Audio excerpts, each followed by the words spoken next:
நெறைய வீடுகள்ல குழந்தைங்க ஒழுங்கா படிக்கிறது இல்லன்ற கவலை நெறைய பெற்றோர்களுக்கு இருக்கும். பொதுவா பிரசன்ன களத்தினுடைய 4ஆம் அதிபதி கடகத்திலோ அல்லது சந்திரனோடு இணைந்து பகை வீட்டிலோ இருந்தா, அந்த குழந்தைங்களுக்கு உடல் உபாதையால படிப்புல கவனம் இல்லாமல் போகும். 4ஆம் வீட்ல சூரியனோடு ராகு, மாந்தி சேர்ந்திருந்தா, தொடர்ந்து அந்த குழந்தைங்கனால ரொம்ப நேரம் உட்கார்ந்து படிக்க முடியாது. உடல் சோர்வடையும்.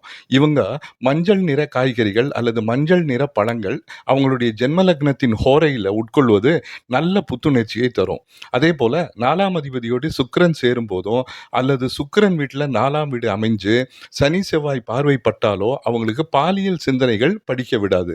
12 வயதுக்கு கீழ் இருக்கிற மாணவர்கள்னா, கற்பனைகள், பொழுதுபோக்கு சிந்தனைகள் அதிகமா இருக்கும். இவங்க ஒரே இடத்துல உட்கார்ந்து படிக்காம, ஒவ்வொரு நாளும் இடம் மாறி வேற வேற இடத்துல உட்கார்ந்து படிக்கிறது நல்ல பலன தரும்.